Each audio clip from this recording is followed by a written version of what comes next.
sehingga di kesempatan pagi hari ini kita bisa melangkahkan kaki kita dan bisa melaksanakan amal ibadah salat subuh secara berjamaah, dan kita akan lanjutkan dengan mengikuti kajian.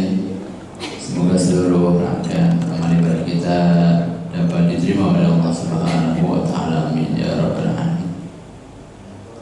Salawat dan salam semoga tetap tercurahkan kepada baginda Nabi kita Muhammad sallallahu alaihi wasallam beserta para keluarganya, para sahabatnya, dan mudah-mudahan kita semuanya menjadi orang-orang yang senantiasa bisa terus konsisten dan konsekuen dalam menjalankan syariat ajarannya, dan semoga kelak kita akan mendapatkan syafaatul uzmahnya fi yaumil qiyamah. Amin ya rabbal alamin. Hadirin ma'asyiral muslimin rahimakumullah, seperti yang sudah saya informasikan tadi di sebelum salat subuh, bahwasanya di kesempatan pagi hari ini seperti biasa di kesempatan Sabtu pagi di pekan keempat kita akan lanjutkan dengan mengikuti kajian dengan tema sirah, meneruskan sirah nabawiyah, yang mudah-mudahan penjelasan ini bisa bermanfaat untuk kita semua, bisa menambah wawasan keislaman kita serta bisa meningkatkan keimanan dan ketakwaan kita. Oleh karena itu, untuk memanfaatkan waktu ada kita sama-sama simak kepada beliau, kami persilakan.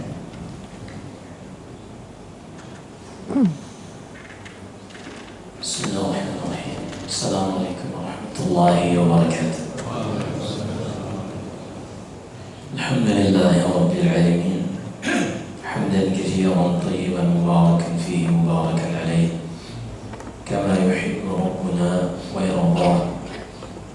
أشهد أن لا إله إلا الله وحده لا شريك له وأشهد أن محمدا عبده ورسوله اللهم صل وسلم وبارك على نبينا محمد وعلى آله وأصحابه ومن تبعهم بإحسان إلى يوم الدين ثم أما بعد جماعة صلاة الصبح yang dirahmati Allah Subhanahu wa taala, perjalanan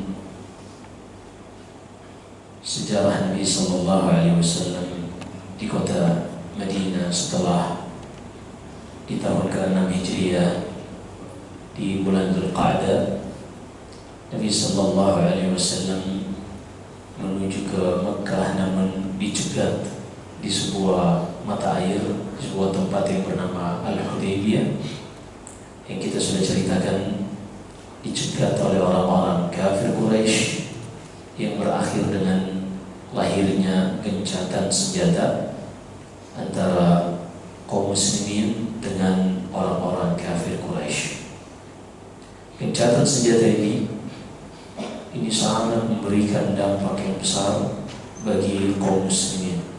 Walaupun kita sudah ceritakan di awal-awal dari isi klausul gencatan senjata seakan-akan merugikan kaum muslimin, karena di antara poin yang disebutkan, siapa saja yang dari Mekah, Quraisy berhijrah ke Madinah setelah perjanjian tersebut harus dikembalikan ke Mekah.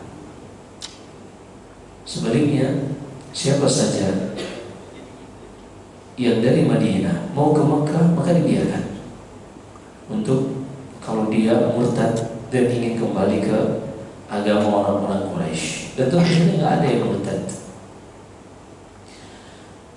Juga perjanjian ini memberikan kesempatan bagi Nabi Sallallahu Alaihi Wasallam untuk memperluas dakwah Islam dengan mengirimkan surat kepada raja-raja yang ada di muka bumi pada saat itu.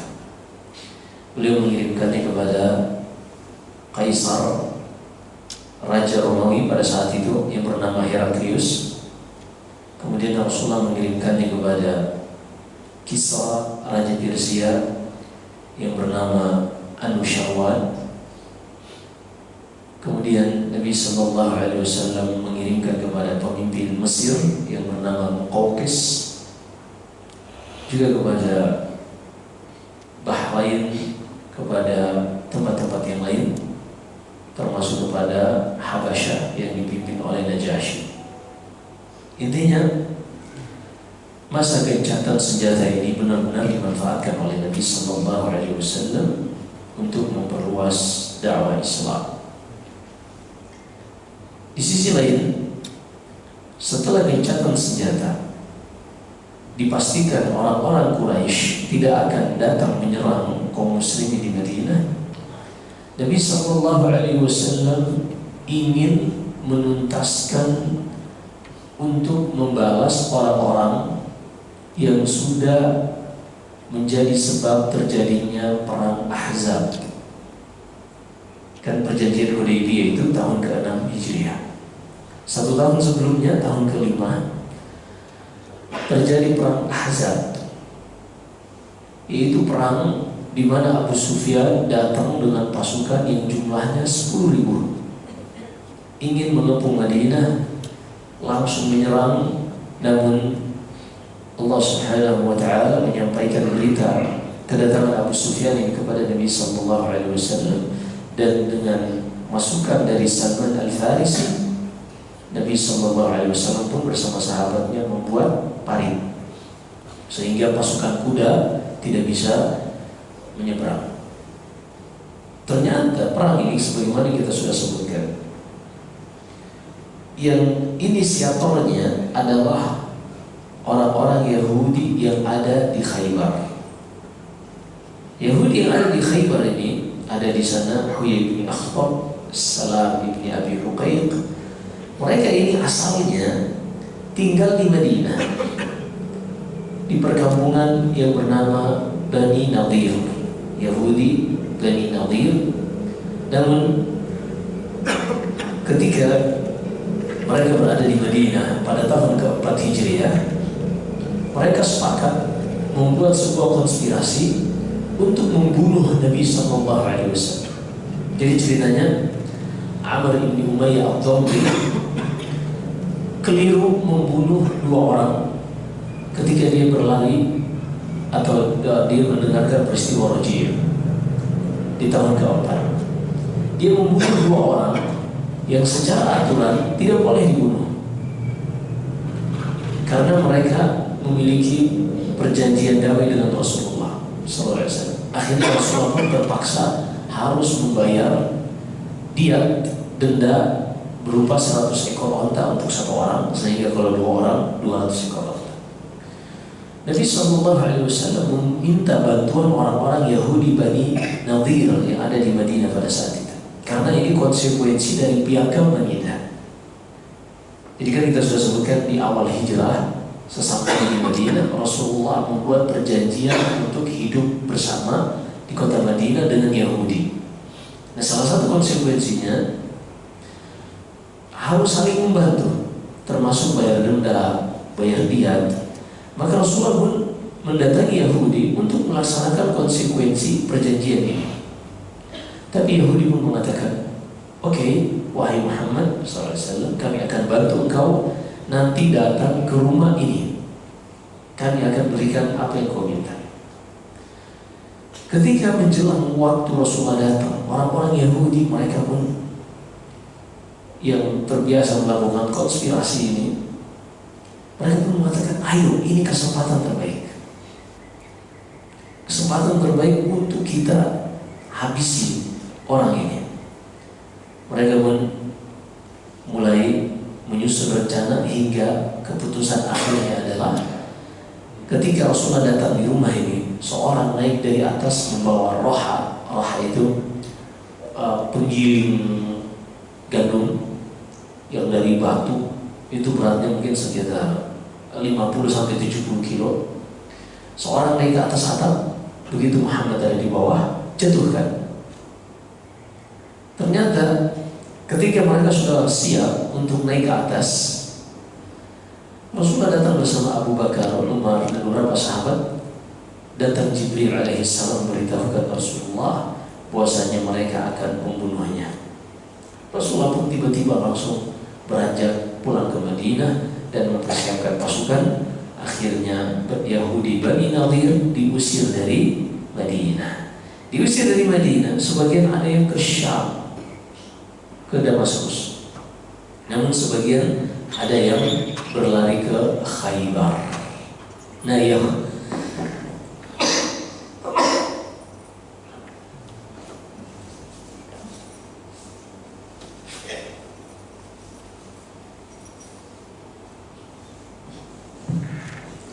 Yahudi-Yahudi yang dari Bani Nadir inilah yang kemudian melakukan provokasi, mengajak Abu Sufyan untuk mempersiapkan pasukan dan kita habisi kaum muslimin. Maka Abu Sufyan pun berhasil mengumpulkan 10.000 pasukan pada tahun ke-5 Hijriah yang sudah kita ceritakan pada perang Ahzab. Setelah berlalu perang Ahzab, Rasulullah mengusir Bani Quraidah karena Bani Quraidah salah satu yang melakukan pelanggaran terhadap perjanjian, dan mereka ketika perang Ahzab ikut bersama pasukan Abu Sufyan. Bani Quraidah jumlahnya sedikit, maka diusir. Adapun Khaybar ini memiliki benteng yang sangat banyak, ada jumlahnya 8 dan susah ditembus. Maka Rasulullah tidak bersegera untuk menyerang Khaybar. Tapi setelah terjadi gencatan senjata, berarti Quraisy tidak akan menyerang, barulah Rasulullah SAW bisa fokus untuk memerangi orang-orang Khaybar sebagai balasan atas apa yang mereka lakukan berupa provokasi pada perang Ahzab. Maka berangkatlah Nabi SAW membawa 1.400 pasukan. Beliau berangkat bersama Abu Bakar, Umar, begitu juga sahabat-sahabat yang lain. Di dalamnya ada Ali bin Abi Thalib.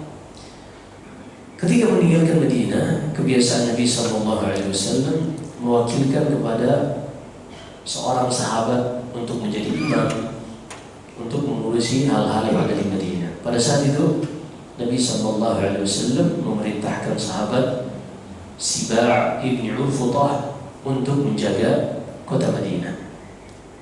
Berangkatlah Nabi SAW menuju Khaybar. Di perjalanan ketika Nabi SAW menuju Khaybar, orang-orang munafik membocorkan rahasia ini. Padahal rencananya Rasulullah ingin memasukinya dalam keadaan sembunyi-sembunyi. Tapi orang-orang munafik, Abdullah bin Ubay bin Salul, ketika Rasulullah hendak berangkat, mereka minta ikut. Jadi waktu Hudaybiyah menuju Mekah, orang-orang munafik ini nggak ada satupun yang ikut. Karena menuju Mekah nggak ada kebaikan di Mekah. Madinah lebih subur daripada Mekah. Makanya mereka nggak ikut. Ketika menuju Khaybar itu kebun-kebun, di dalamnya banyak mata air, banyak perkebunan, korma khususnya. Maka orang-orang munafik pun minta untuk ikut. Nabi SAW mengatakan tidak boleh ada yang ikut kecuali yang ikut pada Sulhul Hudaybiyah. Nggak boleh ada yang ikut kecuali yang ikut pada perjanjian Hudaybiyah. Di sinilah Allah turunkan firman-Nya di dalam surat Al-Fath. سيقول لك المخلفون سيقول المخلفون إذا انقلبتم إلى مغانم لتأخذوها ذرونا نتبعكم. Orang-orang munafik akan berkata kepada kalian ketika kalian ingin menuju tempat yang banyak ghanimahnya, yaitu Khaybar, mereka berkata, izinkanlah kami ikut bersama kalian. Qul lan tattabi'una. Katakan kepada mereka, kalian tidak akan pernah bisa ikut. Kadzalika qala Allah min qabl fasayaquluna bal tahsidunana. Demikianlah Allah Subhanahu wa taala menetapkan, maka orang-orang munafik ini mengatakan kalian itu hasad kepada kami. Orang-orang munafik menuduh kaum muslimin, kalian itu sebenarnya hasad kepada kami. Itu bukan perintah Allah, tapi kalian yang tidak ingin untuk kami ikut mengambil ghanimah bersama kalian. Maka Allah Subhanahu wa taala berfirman, bal kanu la yafqahuna illa qalila. Sayangnya mereka itu orang-orang yang bodoh yang tidak paham dengan sunnatullah. Akhirnya berangkatlah Nabi SAW bersama pasukannya. Di tengah jalan, di antara yang ikut dalam pasukan ini ada seorang yang bernama Amir ibn Aqwa. Amir bin Aqwa ini paman dari Salamah bin Aqwa. Salamah bin Aqwa kita sudah ceritakan pada pertemuan terakhir kita. Udah lama banget ya, kayaknya sebelum wafat sialah ini. Pada pertemuan terakhir ada perang Dziqat, yang mana onta-onta milik Rasulullah SAW, onta sedekah, sedang digembalakan oleh pengembalanya Rasulullah SAW. Tiba-tiba datang beberapa orang membegal semua ini, dibunuh pengembala dan onta-ontanya dibawa lari. Hal ini diketahui oleh Salamah bin Aqwa, dan dia ini orang yang sprinter, pelari kencang. Dikejar orang-orang ini karena mereka membawa onta, jadi mereka nggak bisa kencang. Salamah kok panah, dipanah-panahin satu-satu. Mereka pun kaget, wah ini kita dikejar pasukan, padahal satu orang doang. Akhirnya mereka pun untuk bisa berlari kencang, semua onta-onta ini dilepas. Ketika Salamah bin Aqwa melihat onta-ontanya sudah dilepas, ya sudah dibiarkan beliau meninggalkan jejak agar diketahui oleh Rasulullah SAW. Setelah beliau berteriak, wah Sabaha, tolong bantu, beliau terus mengejar pasukan-pasukan tadi, hingga akhirnya mereka lari terbirit-birit, terpencar, dan meninggalkan bukan cuma onta, tapi bekal-bekal mereka yang dibawa, mereka meninggalkan. Ini pelari kencang. Amir bin Aqwa, pamannya, ini seorang dari Muslim yang luar biasa. Ketika di perjalanan, beberapa temannya, sahabat-sahabat yang lain mengatakan, wahai Amir, ini kita lagi di perjalanan, tolong hibur kami dengan bait-bait syairmu. Biasa kalau lagi di perjalanan, memang syariat kita memberikan keringanan-keringanan untuk seorang kadang hadis safar, obrolan yang ngalor ngidul gak jelas, itu masih diizinkan ketika safar, karena safar berat, panjang, sehingga terkadang seorang bercanda di dalamnya selama tidak berbohong atau tuduhan-tuduhan yang gak pantas. Akhirnya Amir bin Aqwa pun membacakan bait-bait syairnya. Allahumma laula anta mahtadaina wala tasaddaqna wala sallaina faghfir fidaan laka mattaqaina wa thabbitil aqdama illa qayna wa alqiyan sakinatan alaina inna idha sihna bina abaina wa bisiyahi awwalu alaina. Artinya, ya Allah, kalau bukan karena Engkau, kami tidak akan pernah mendapatkan hidayah, kami tidak akan pernah bisa bersedekah, dan kami tidak akan pernah terpikir untuk melakukan sholat. Maka ampunilah kami selama kami bertakwa kepadamu ya Allah, dan kokohkan kaki kami ketika berjumpa dengan musuh-musuh kami. Dan masukkanlah ketenangan ke dalam hati kami di saat berjumpa dengan musuh, dan jika siapa saja musuh mulai datang, kami tidak akan pernah mundur, dan dengan teriakan mereka hanya bisa menakut-nakuti kami. Ketika Nabi SAW mengatakan, mendengar bait-bait syair, qala man hadis ayat, siapa yang mengucapkan bait-bait syair? Lalu para sahabat yang mengatakan, Amir bin Aqwa ya Rasulullah. Yang mengatakan ini Amir bin Aqwa. Kata Nabi SAW, ghafarallahu lah, semoga Allah mengampuninya. Jadi ada satu kebiasaan Rasulullah SAW, ketika dalam perang beliau mendoakan ampunan bagi seorang sahabat, maka sahabat tersebut akan mati syahid ketika perang.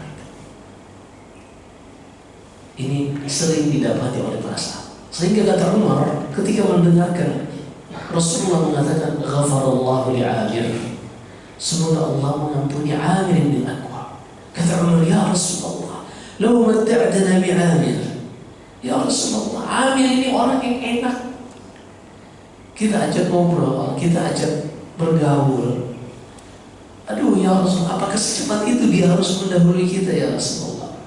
Ini diantara kebiasaan para sahabat melihat bahwasanya Nabi SAW ketika mendoakan ampunan kepada seseorang, maka orang tersebut pun akan mati syahid di medan perang. Akhirnya singkat cerita, tapi nanti kita balik lagi karena kita sedang membahas Amir ibni al-Aqwa.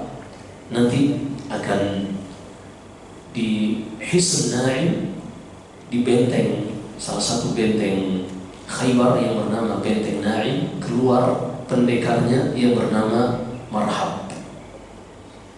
Ia keluar dengan sombongnya membawa pedangnya lalu mengatakan, qad alimat Khaybar anni marhabu syakis silah tatal mujarrabu idza al-hurub aqbalat talahabu. Kata Marhab, Khaybar semuanya sudah mengenal siapa itu Marhab, orang yang menaklukkan dan memainkan pedang yang sangat hebat. Dan jika perang itu datang Khaybar, dan jika perang itu datang maka Marhab ini akan menyala. Ini menyala bosku ya. Keluar Amir bin Al-Aqwa. Amir bin Al-Aqwa pun mengambil pedangnya, mencoba melawan Marhab. Ketika Marhab ingin memotong atau menancapkan pedangnya ke Amir, berhasil ditahan menggunakan turs dengan tangan kanan, tameng, nempel pedangnya. Lalu Amir bin Al-Aqwa ingin memotong dengan menebas Marhab dengan tangan kirinya menggunakan pedangnya, tapi ternyata Marhab mundur hingga pedang ini akan langsung, karena berat untuk ditahan. Ternyata di situ Amir bin Al-Aqwa akhirnya terkena pedangnya sendiri dan beliau meninggal radhiyallahu anhu. Ada sebagian sahabat, mereka ketika melihat Amir bin Al-Aqwa terbunuh oleh pedangnya sendiri karena ingin menebas Marhab, tapi yang terkena dia sendiri, maka mereka pun mengatakan batala amalu Amir. Aduh, Amir bin Al-Aqwa batal amalannya. Kenapa? Karena dia bunuh diri. Jadi ma'ruf dalam hadis-hadis Nabi SAW selalu menjelaskan yang bunuh diri pasti masuk neraka. Sehingga bunuh diri bukan bagian dari syariat Islam. Tidak karena tekanan hidup, tidak pula karena seorang ingin membunuh orang kafir. Tidak boleh dengan cara bunuh diri. Sehingga terorisme, bom bunuh diri bukan bagian dari Islam sama sekali. Justru ini catatan sejarah yang tidak akan pernah bisa terhapus, bahwasanya para sahabat sudah mengetahui siapa saja yang melakukan bunuh diri walaupun di dalam peperangan, maka dia mati jahiliyah, dia mati syahid sama sekali. Kita akan sebutkan nanti, ada kisah lagi dalam Sahih Bukhari, Sahih Muslim, ketika pada Khaybar ini ada seorang yang bunuh diri. Intinya mereka para sahabat saking seringnya Rasulullah mengatakan siapa saja yang bunuh diri pasti masuk neraka dan batal amalannya. Ketika Amir bin Al-Aqwa tidak sengaja ingin menebas Marhab, tapi ternyata terkena ke tubuhnya sendiri dan meninggal, para sahabat pun spontan mengatakan, aduh, terhapus amalan dari Amir bin Al-Aqwa. Ketika itu pun Salamah bin Al-Aqwa, ponakannya, mendengar hal ini. Ia datang kepada Nabi SAW sambil menangis. Ya Rasulullah, batala amalu Amir. Ya Rasulullah, aduh, udah batal amalan pamanku Amir ibn Al-Aqwa. Kata Rasul, man qala? Siapa yang mengatakan itu? Itu sahabat-sahabatmu ya Rasulullah. Rasulullah tahu Amir bin Al-Aqwa ingin menebas Marhab dan terkena dirinya. Kata Nabi SAW, enggak, dia adalah manusia terbaik yang pernah berjihad di jalan Allah. sama sekali tidak bakal amalannya, justru dia mendapatkan kebaikan di sisi Allah Subhanahu wa Ta'ala. Tapi ini nanti kita sebenarnya masih di awal, hanya karena kita berbicara tentang Amir. Ketika Nabi SAW mendengarkan ceritanya tadi, mendengarkan bait-bait syairnya, Amir pun mengatakan, Nabi SAW mengatakan, Ghafarallahu lah, semoga Allah mengampuni Amir. Umar pun, aduh ya Rasulullah, Amir itu orangnya asik, kok terlalu cepat nanti dia akan pergi. Nah, itu memang kalau orang baik berat orang lain untuk ditinggal olehnya. Tapi kalau orang yang malah ngerepotin, aduh segera matilah dia, ngerepotin, meringankan beban kita, Allah musta'an. Nah, akhirnya kaum muslimin terus berjalan hingga sampai ke Khaybar. Khaybar ini tanah yang subur, dan juga mereka memiliki benteng-benteng dan istana-istana yang megah. Negeri yang makmur. Mereka memiliki ada 8 benteng. Benteng yang pertama Hisnul Na'im, benteng Na'im, As-Sa'ab bin Mu'adz, dan seterusnya. Kita akan sebutkan satu persatu, nanti akan dibuka oleh Nabi Sallallahu Alaihi Wasallam. Ketika Rasulullah SAW bersama para sahabatnya mulai mendekati Khaybar, di pagi hari tatkala fajar baru saja menyingsing. Pada saat itu Nabi Sallallahu Alaihi Wasallam bersama sahabatnya mulai mendekati benteng-benteng ini. Orang-orang Khaybar sedang memikul pacul, memikul alat-alat pertanian. Ketika mereka melihat kuda berdatangan, mereka pun mengatakan, Muhammad wal Khamis, ini pasukannya Muhammad, ayo segera masuk, sembunyi di dalam benteng-benteng kalian. Akhirnya mereka semua masuk ke dalam benteng. Gak jadi hari itu untuk melanjutkan pertaniannya. Akhirnya mereka di dalam benteng, dan Rasulullah SAW bersama para sahabatnya mengepung di luar benteng.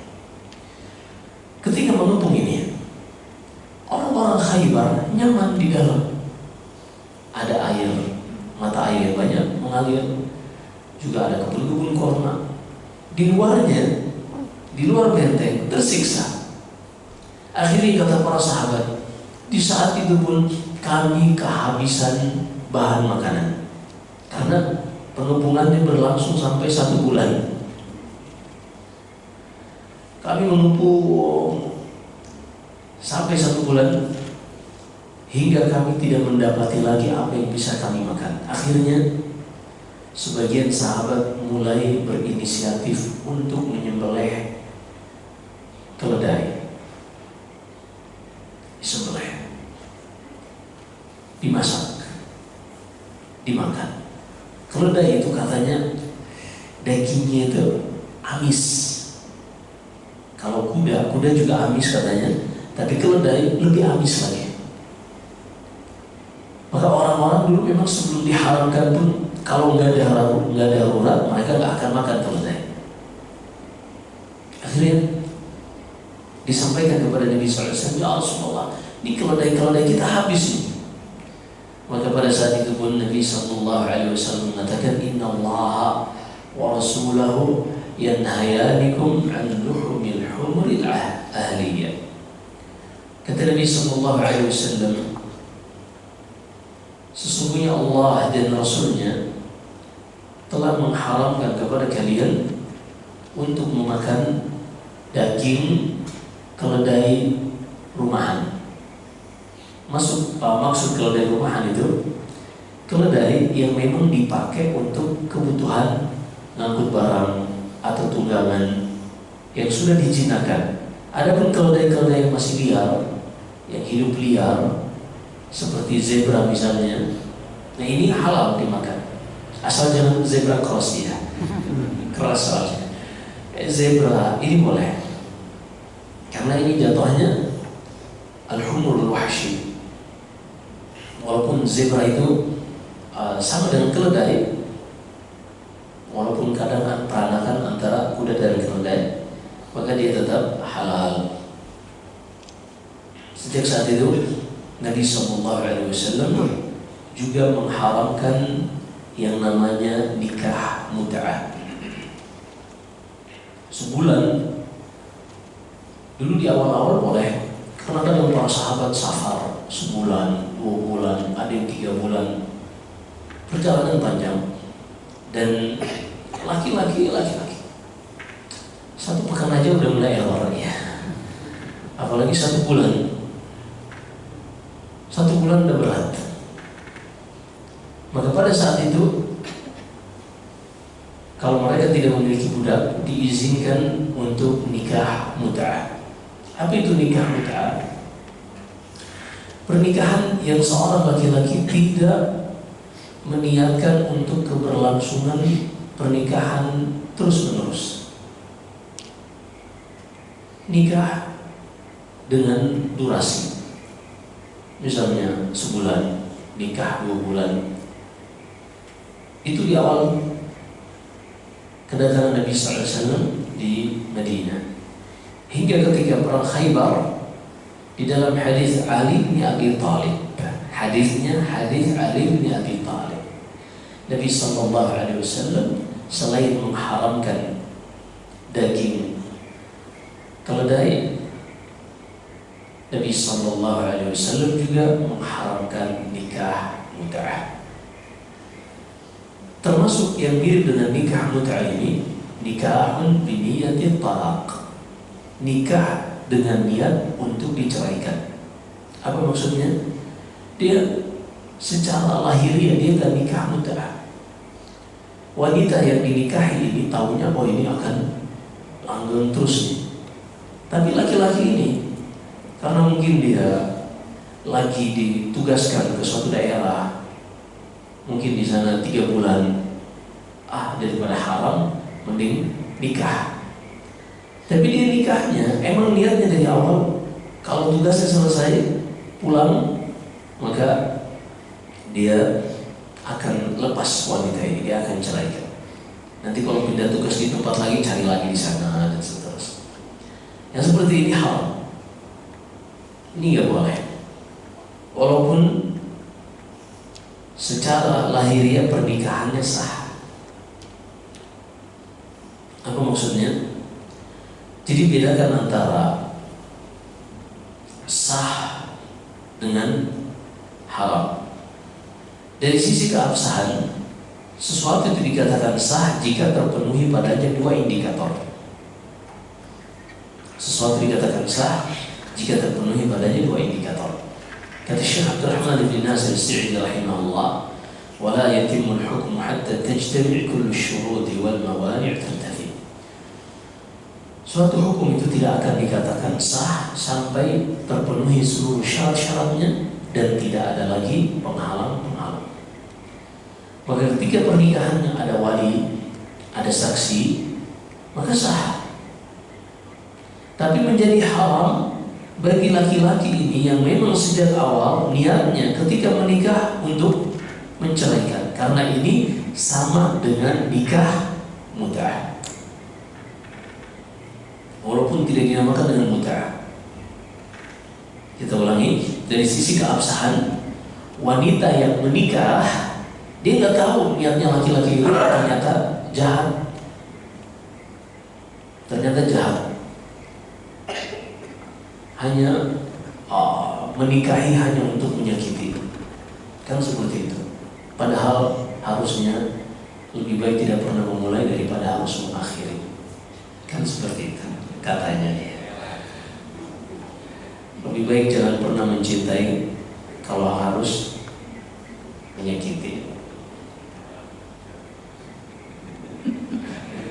Intinya hukum menikah dengan niat seperti tadi, ini hukumnya haram. Laki-laki ketika di dalam hatinya dia nikah, daripada zina mending nikah. Tapi nanti kalau ini kan lagi tugas tuh, istrinya nggak tahu selama tugas di situ. Nanti kalau pulang udah ditinggal aja istri di tempat itu, langsung diceraikan lagi.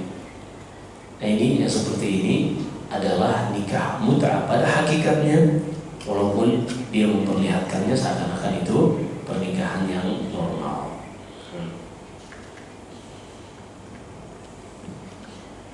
Hingga akhirnya setelah perjuangan 1 bulan ini, Nabi Sallallahu Alaihi Wasallam sampai mengharamkan keledai, dan juga para sahabat akhirnya ketika tidak ada lagi makanan yang bisa dimakan, mereka mengambil sebagian hasil-hasil bumi yang ada di situ. Permasalahannya hasil perkebunannya adalah bawang merah dan bawang putih.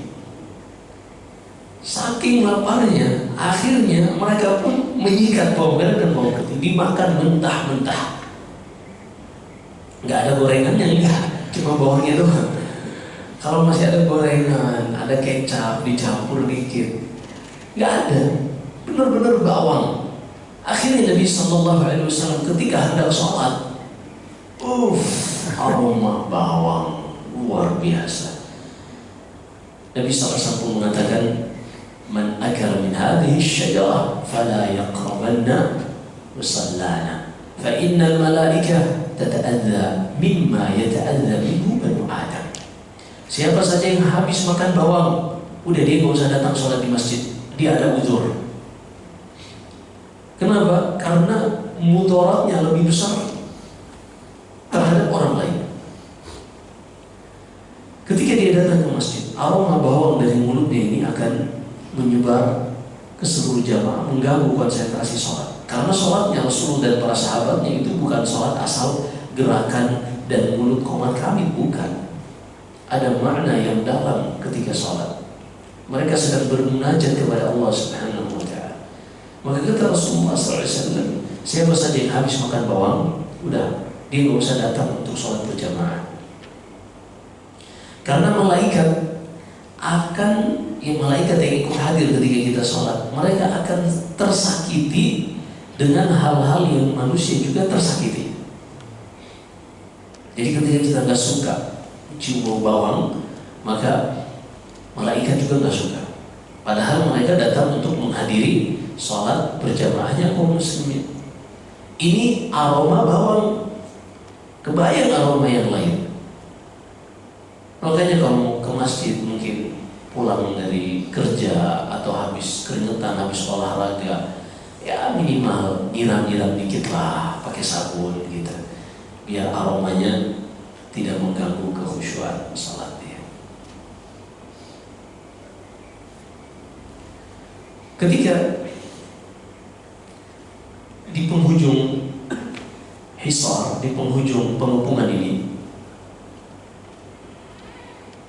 genap 1 bulan, Nabi Sallallahu Alaihi Wasallam berikan komando pasukan kepada Abu Bakar. Ternyata gagal menembus benteng. Lalu diberikan kepada Umar, juga Umar gagal untuk menembus benteng-benteng Khaybar. Di malam hari setelah Umar gagal, Nabi Sallallahu Alaihi Wasallam mengatakan, la'utiyanna rayata ghadan rajulan yuhibbullah wa rasulahu wa yuhibbullah wa rasuluhu yaftahullahu ala yadayhi. Di malam hari Rasulullah mengatakan, besok nih aku akan berikan bendera komando peperangan ini kepada seorang yang dia mencintai Allah dan Rasulnya, dan dia dicintai oleh Allah dan Rasulnya, dan Allah akan memberikan kemenangan bagi kaum muslimin untuk bisa menaklukkan benteng-benteng Khaybar melalui orang tersebut. Para sahabat ketika mendengarkan ini, mereka pun gak tidur sampai besok. Mereka semua berharap bahwasanya dialah yang akan diberikan bendera komando tersebut. Kenapa? Karena di dalamnya ada ucapan Rasulullah, dia mencintai Allah dan Rasulnya, dan dia dicintai oleh Allah dan Rasulnya. Semuanya pengen. Kulluhum yarju an yultaha fadakan nasu yadukuna fabatan nasu yadukuna laylatahum. Mereka gak tidur. Semuanya berharap diberikan bendera tersebut. Ketika matahari terbit, mereka mendatangi Nabi Sallallahu Alaihi Wasallam, menantikan pengumuman itu keluar. masa-masa tegangnya. Kayak kita lagi mau ujian, setelah ujian nunggu nilainya keluar ya. Ketika semua sudah berkumpul, Nabi SAW melihat kok nggak ada yang dicari deh. Beliau pun mengatakan, Aina Ali bin Abi Thalib? Di mana Ali bin Abi Thalib? Kok nggak ada bersama kalian? Para sahabat pun mengatakan, Huwa yashtaki ainai. Ya Rasulullah, beliau sedang sakit mata. Kata Rasulullah, panggil. Dipanggillah Ali bin Abi Thalib, didatangkan di hadapan Nabi SAW. Fabasaqa ala ainaihi fabarik ka'an lam yakun bihi wajah. Maka Nabi SAW pun memberikan sedikit, mengusap mata Ali bin Abi Thalib dengan air liurnya, dan sesaat itu pun mata Ali bin Abi Thalib sembuh total, seakan-akan tidak pernah sakit sebelumnya. Ini di antara mukjizat Nabi SAW. Setelah sembuh, Rasulullah pun memberikan bendera komando. Pegang wahai Ali, udfud ala rislik hatta tanzila bi sahatihim thumma ad'uhum ila al-islam. Fawallahi la yahdi Allah bika rajulan wahidan khairun laka min humrin na'am. Wahai Ali, pegang bendera ini, jangan terburu-buru. Pertama kali yang harus engkau lakukan adalah ajak mereka untuk memeluk Islam. Jangan langsung perangi. Ini kebiasaan Nabi SAW. Ajak mereka untuk masuk Islam. Demi Allah, kata Nabi SAW, kalau seandainya Allah berikan hidayah kepada seorang melalui perantaraanmu, maka itu akan lebih baik bagimu daripada onta merah. Maka jangan terburu-buru, jangan langsung menyerang, tapi ajak mereka terlebih dahulu berdialog, masuk Islam. Karena kalau seandainya seorang mendapatkan hidayah melalui perantaraanmu, maka akan lebih baik bagimu dari harta yang terindah di dunia ini. Humrun na'am, onta merah itu onta terbaik pada zaman itu. Perhatikan di sini, inilah Islam. Islam itu jihad di dalamnya bukan untuk membunuh manusia. Nggak ada kepentingan Islam itu. Justru Islam berjihad untuk menyelamatkan manusia. Karena kalau mereka tidak diperangi, dibiarkan dalam kekufuran, kalau mereka meninggal langsung masuk neraka. Dan Islam rahmat bagi alam ini. Wa ma arsalnaka illa rahmatan lil alamin. Jangan biarkan orang-orang itu mati masuk neraka, jangan. Kalian jangan mikirin diri sendiri. Jangan egois.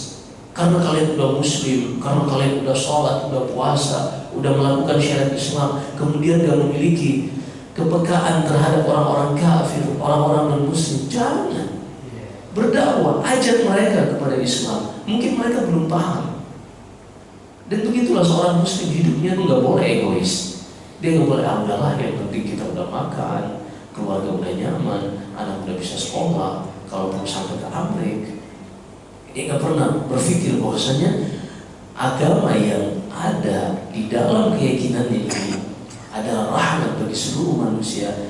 Jangan biarkan ada orang yang meninggal langsung masuk neraka.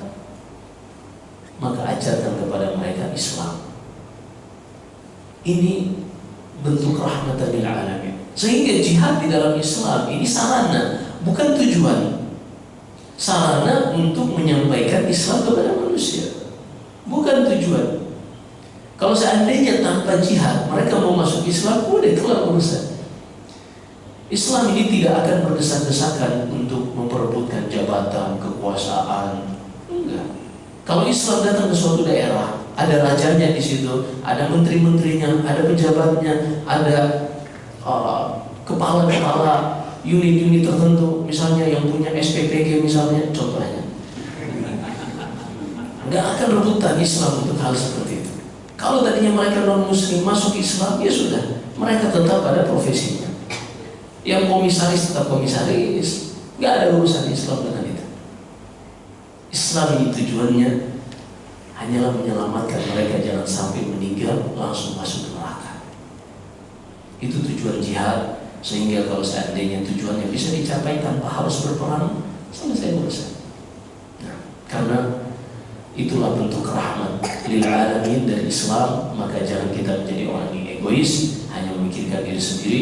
Yang penting kita udah muslim, keluarga kita udah taat, dan kita tidak punya kepedulian dengan sekitar. Demikian sudah syuruk. Silakan kalau ada pertanyaan. Wallahu a'lam. Baik, hadirin yang dirahmati Allah Subhanahu wa taala, demikian kajian yang kita dengarkan pada kesempatan hari ini tentang sirah Nabawiyah. Silakan bagi teman sekalian yang ingin menanyakan apa yang tadi disampaikan, barangkali ada kekurangan jelasannya maupun bisa menanyakan ada yang lain, dipersilakan. Ada jawab, silakan. Iya, dan karena ini kita suasana menjelang kurban, kita juga buka pertanyaan-pertanyaan seputar kurban. Assalamualaikum Ustaz. Ustaz, Mudah-mudahan Ustaz selalu dalam keadaan sehat walafiat. Amin. Ustaz, di pedang perang Khaybar ini kan berarti ada 3 hadis yang turun tentang haramnya keledai, haramnya nikah mut'ah, dan juga yang makan bawang tidak boleh memasuki sholat. Apakah bisa dikiaskan dengan bau rokok, Ustaz? Karena kadang-kadang begitu kita sholat tuh sudah kita bau rokok itu sangat mengganggu sekali. Gitu. Demikian pertanyaan saya. Assalamualaikum warahmatullahi wabarakatuh. sejauh ini pertanyaan yang paling jauh nih. Iya. Jadi agama Islam ini agama yang hukum-hukumnya ma'lumatul illah. Hukumnya itu ilahnya, alasan hukumnya itu diketahui. Sehingga ada hukum namanya qiyas. Di dalam 4 mazhab, Hanafi, Maliki, Syafi'i, dan Hambali, mereka memiliki 4 landasan dalil yang disepakati. Yang pertama Al-Quran, yang kedua Sunnah, yang ketiga Ijma', yang keempat qiyas analogi. Di dalam mazhab ahli sunnah ini disepakati, kecuali al-zahiriyah, orang-orang zahiriyah yang mereka menolak qiyas dan mereka di sini tidak dianggap perbedaannya. Ini menjadi ijma'. Contohnya misalnya narkoba. Ini tidak ada di zaman Nabi Sallallahu Alaihi Wasallam. Lalu apa hukumnya? Ternyata setelah dipelajari, pengharaman khamr itu ada ilahnya, ada alasannya. Kata Allah, wa ismuhuma akbaru min nafrihima. Mereka bertanya kepada tentang khamr, katakan khamr itu keburukannya lebih dominan daripada manfaatnya. Maka ketika para ulama melihat narkoba, ternyata didapati ada kebaikannya, seperti morfin misalnya untuk bius pada beberapa kondisi.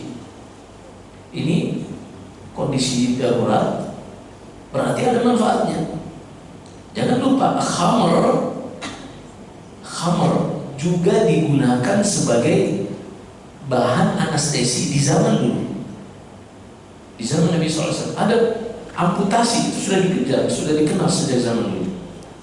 Gimana ketika diamputasi agar orang yang tidak over kesakitan, minum khamr. Jadi itu sudah dikenal sebagai obat bius sejak zaman dahulu. Berarti di sini diketahui ilahnya. Narkoba haram karena ilahnya adalah keburukannya lebih dominan daripada kebaikan. Sekarang kita menuju ke rokok. Kalau narkoba, khamr, secara nas ada kebaikannya. Kita sudah sebutkan tadi kebaikan sebagai obat bius. Sekarang saya menantang, siapa saja yang bisa menyebutkan satu kebaikan rokok selain untuk produsen rokok? Silakan sebutkan satu saja kebaikan rokok. Oh Ustaz, kata guru kimia ada dulu waktu SMA, dia kalau ngajar sambil ngerokok. Kata dia, saya kalau nggak ngerokok otak tuh nggak jalan. Iya, pernah dengar kayak gitu. Oke, kita bahas secara ilmu neurologi. Jadi otak manusia, ketika mereka mengkonsumsi sesuatu yang menyenangkan, akan mengeluarkan hormon yang namanya dopamin, namanya hormon kesenangan. Ini akan keluar dalam jumlah yang sangat banyak dalam waktu yang instan. Ini keluar ketika seorang mengonsumsi narkoba, ketika seorang main game online, judi online, ini keluar. Ketika nonton pornografi, ini keluar.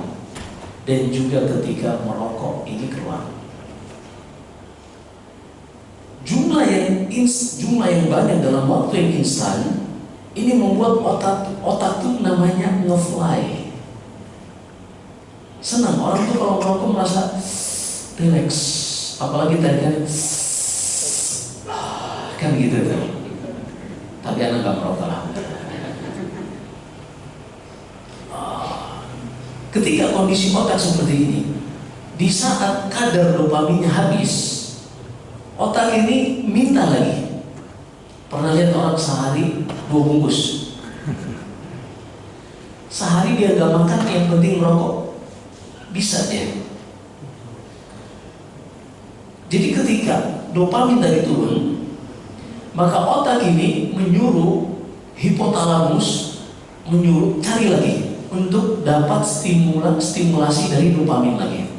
Makanya ada ketagihan narkoba, ada ketagihan pornografi, ada ketagihan game online dan judi online. Ini nggak ada debat. Ini semua data medis ada semua. Dan ketagihan merokok lebih parah dari ketagihan semuanya. Hanya masalahnya orang itu kan Ustaz makruh. Ntar kita bahas masalahnya. Ketika otak menyuruh mencari zat dopamin tadi untuk keluar hormon dopamin yang memicu hormon dopamin, otak ini malas mikirin yang lain. Pernah lihat orang disakau narkoba? Itu dia gak bisa mikir, diajak ngomong, dia gak bisa mikir. Kenapa? Otaknya sedang sibuk untuk mencari zat yang bisa menstimulasi keluarnya dopamin lagi. Jadi dia nggak bisa yang namanya konsentrasi. Harus cari itu dulu. Nah ketika ketemu narkobanya, setelah diminum, apa yang dia rasakan? Relax. Baru bisa mikir tuh. Kenapa? Karena kebutuhan dopaminnya sudah ada. Baru kita ajak ngobrol, nyambung seperti itu. Sekarang kita bertanya, berarti narkoba boleh dong? Karena narkoba itu manfaatnya bisa membuat relax yang instan. Nanti kalau habis nyari lagi.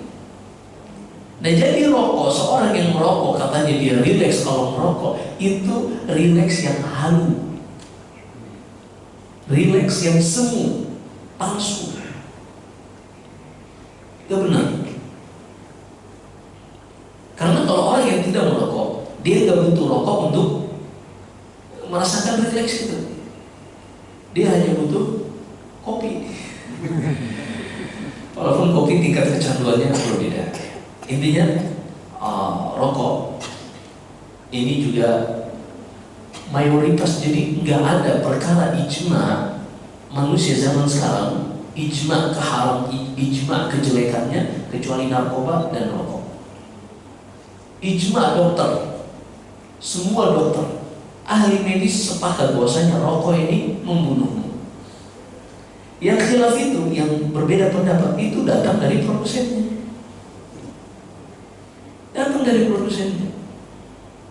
Nah, di situ permasalahannya. Maka rokok ini hukumnya sama dengan makan bawang, makan lainnya. Kalau Anda terjebak dalam lingkaran hitam dunia perokok dan Anda belum bisa lepas totalitas, maka segera lepas totalitas.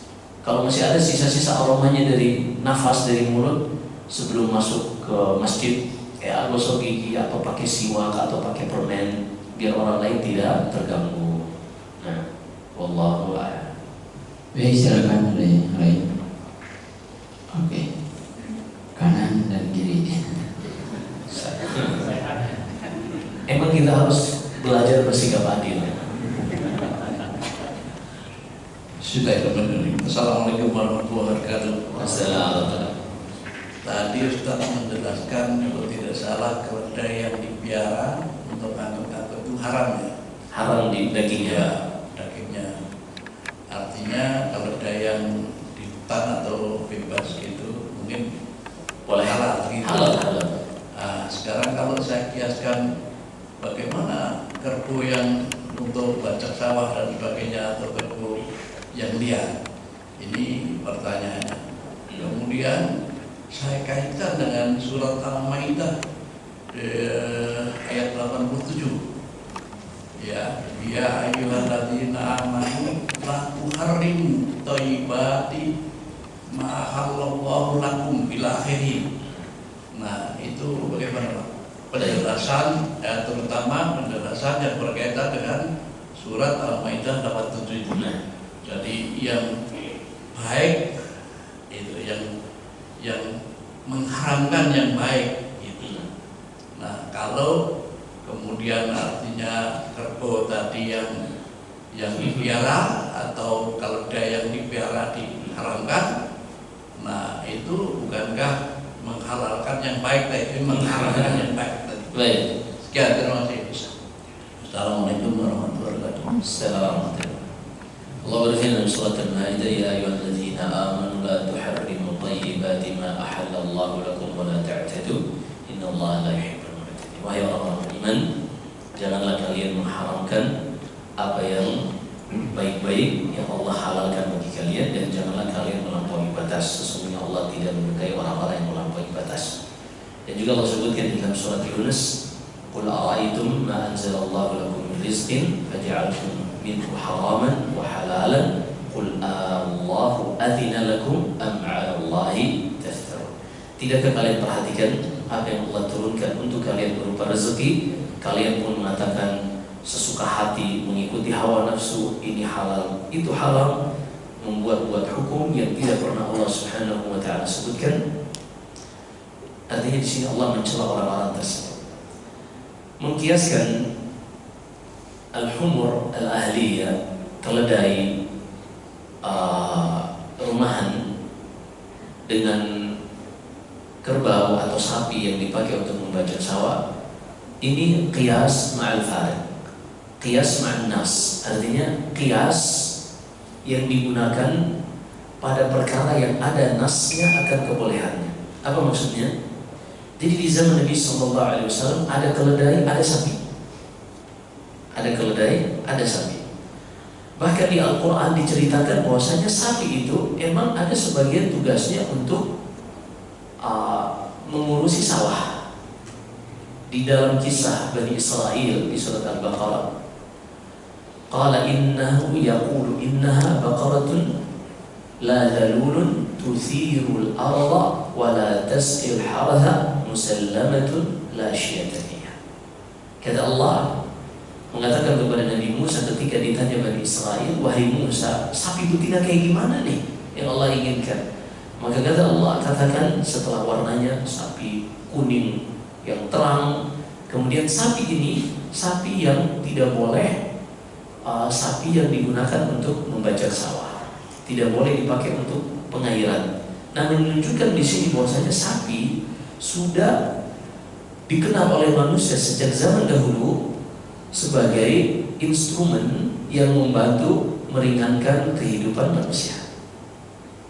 Itu sudah ada. Sebagaimana keledai juga sudah dikenal oleh manusia di dalam Al-Quran sebagai instrumen yang membantu meringankan tugas-tugas manusia.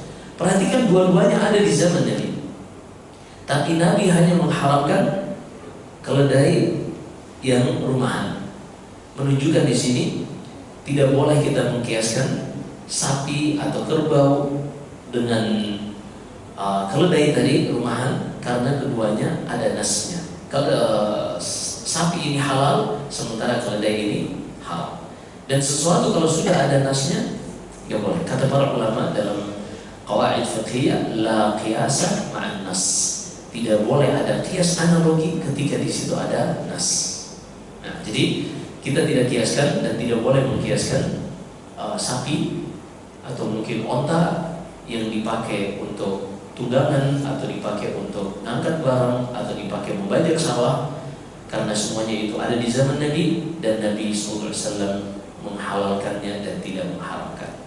Sehingga kalau kita mengharamkannya, di sini qiyas kita, hukum yang kita buat, hukum yang bertentangan dengan hukumnya Nabi Sallallahu Alaihi Wasallam. Sementara qiyas itu hanya boleh dilakukan kalau tidak ada di zaman Nabi.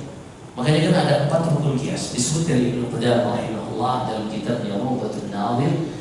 Ada 4 rukun qiyas. Yang pertama al-asl, yang kedua al-far', yang ketiga al-illah, yang keempat al-hukum. Jadi qiyas itu ilhaqu far'in bi aslin li'illati jami'atin bainahuma.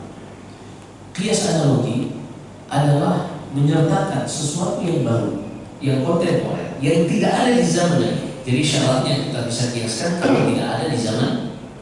Kalau ada di zaman Nabi, berarti hukumnya sudah ada.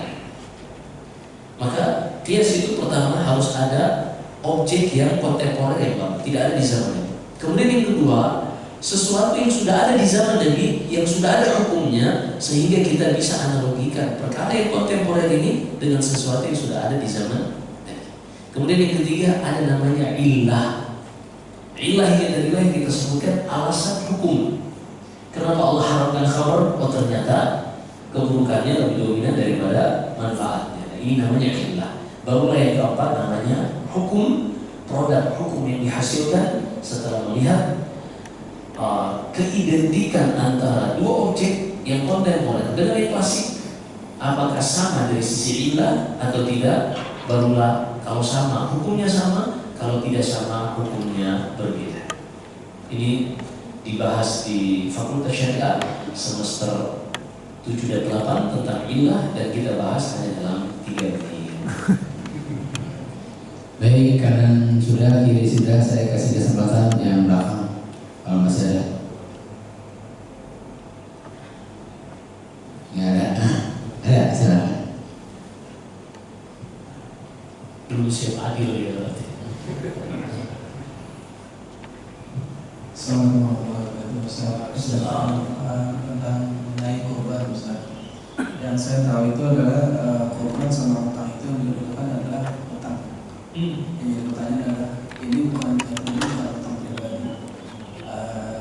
Ini utang saudara yang sudah menikah yang harus dilunaskan. Ini gimana kurban, Ustaz? Bukan kurban atau tetap utang masing-masing kurban? Assalamualaikum. Baik, pertama, seorang tidak wajib menunaikan utang orang lain.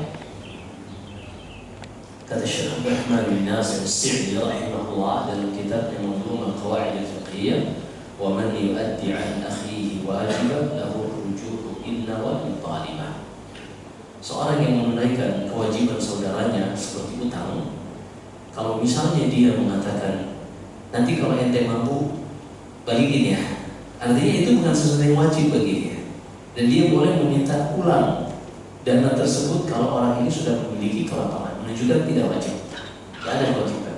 Tapi kalau seorang membantu melunasi utang saudara yang sudah meninggal, ini ihsan ini adalah kebaikan yang sangat luar biasa, menunjukkan keikhlasannya karena orang itu sudah meninggal dan gak akan bisa membalas. Kalau kita bayarin utang teman kita atau naraktir teman kita, itu ada sedikit potensi ingin mengharapkan balasan timbal balik. Dan kalau sudah meninggal, ini menunjukkan keikhlasan dari saudara tersebut. Itu sangat luar biasa. Dan Nabi SAW bersabda, "Man yassara 'ala mu'sirin, man nafasa 'an mu'minin kurbatan, nafasa Allahu lahu kurbatan min kurabi yaumil qiyamah." Siapa saja yang menghilangkan kesusahan dari seorang muslim, dari kesusahan di dunia ini, Allah jamin orang tersebut akan dihilangkan darinya kesusahan di akhirat kelak. Berkaitan tentang kurban, kalau utang ini misalnya masih bisa ditangguhkan, maka sebaiknya dia mendahulukan berkurban. Karena kurban ini waktunya muqayyad. Kurban ini waktunya sempit, hanya 4 hari saja, 10 sampai 13 Zulhijjah. Maka kalau dia bisa nanti utangnya dilanjuti lagi setelah waktu tersebut, maka ini yang paling baik, karena ini bentuk menggabungkan dua hal tanpa memisahkan salah satu. Kalau misalnya dia hanya membayar utang, maka dia terlewatkan waktu yang sempit. Tapi kalau dia ditunda dulu utangnya, maka dia masih bisa bayar untuk kurban, dan setelahnya dia masih punya kesempatan dan waktu lagi untuk menunaikan utang tersebut. Apalagi tadi kita sudah bahas, utang itu bukan sesuatu yang wajib, Hanya saja dia mendapatkan kebaikan yang besar karena menunaikan hajat saudara. Nah, Allah.